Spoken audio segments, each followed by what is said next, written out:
বালি ছাতুটা ভালো করে বেছে নিলাম। এই দেখুন একদম ফ্রেশ ফ্রেশ পরিষ্কার করে বেছে নিয়েছি, কিচ্ছু নোংরা নেই। এখানে একটা মিডিয়াম সাইজের আলু নিয়ে নিয়েছি, আলুটাকে কুচিয়ে নিয়ে, আর এখানে নিয়েছি একটা মিডিয়াম সাইজের টমেটো, টমেটোটাকেও ভালো করে কুচিয়ে নিয়ে, 3-4টে কাঁচা লঙ্কা নিয়ে নিয়েছি মিডিয়াম সাইজের, 2টো পেঁয়াজ কুচি, আর নিয়েছি এখানে সাদা সরষা আর কালো সরষা 1 চামচ, গুঁড়ো মশলা নিয়ে নিয়েছি একসঙ্গে জিরে ধনে গুঁড়ো আর স্বাদ মতো নুন আর একটু হলুদ। প্রথমে আমি এই সাদা আর কালো সরষাটা বেটে নেব। এরপর এই বালি ছাতুর মধ্যে আমি যথেষ্ট পরিমাণে একটু হলুদ গুঁড়ো দিয়ে দেবো।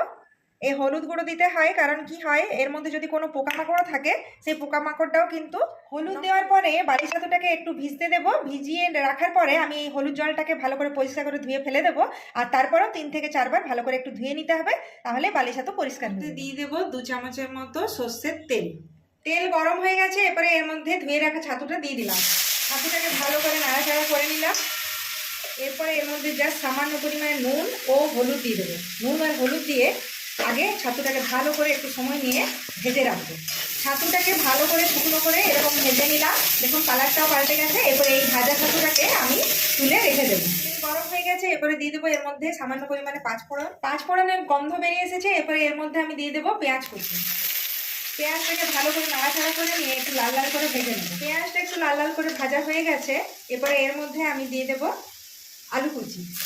সমস্ত কুচনো আলুটাকে এর মধ্যে দিয়ে দিলাম। এরপরে আলু আর পেঁয়াজটাকে ভালো করে নাড়াচাড়া করে নিয়ে ভেজে নেব। পেঁয়াজ আর আলুটাকেও ভালো করে এভাবে নাড়াচাড়া করে নিয়ে ভেজে নেব। এরপরে এর মধ্যেও দিয়ে দেবো জাস্ট সামান্য পরিমাণে একটু নুন আর হলুদ গুঁড়ো।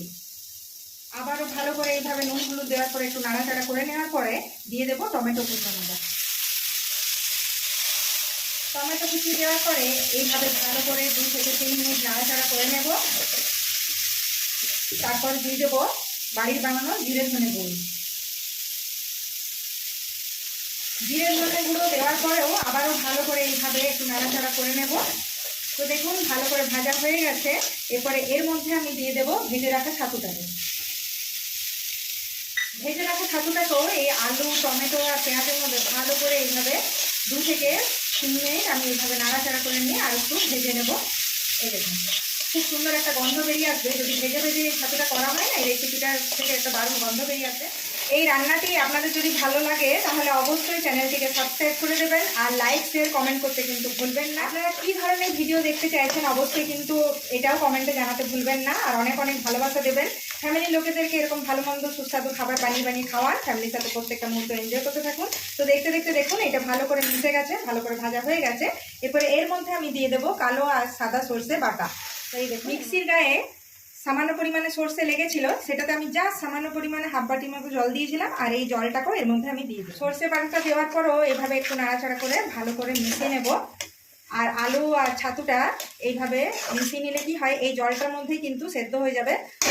তো চলুন এখন আমি এর মধ্যে দিয়ে দেবো উপর থেকে গোটা গোটা কাঁচা লঙ্কা। যারা ঝাল খেতে ভীষণ পছন্দ করেন অবশ্যই কুচি কিংবা বাটাও দিতে পারেন। দেখতেই পাচ্ছেন খুব সুন্দর একটা গন্ধও বেরিয়েছে, আর একদম দারুণ একটা কালারও বেরিয়ে এসেছে। তো প্রায় 5 মিনিটের মতো কুক হলেই জাস্ট বালি ছাতু রান্না শেষ। তো কেমন লাগলো রেসিপিটা অবশ্যই কিন্তু কমেন্টে জানাতে ভুলবেন না। চলো চলো হয়ে গেছে, আমাকে দিয়ে দাও। হ্যাঁ, এখানে গরম গরম ভাতের সঙ্গে তোমাকে আজকে বালি ছাতু দেবো খেতে।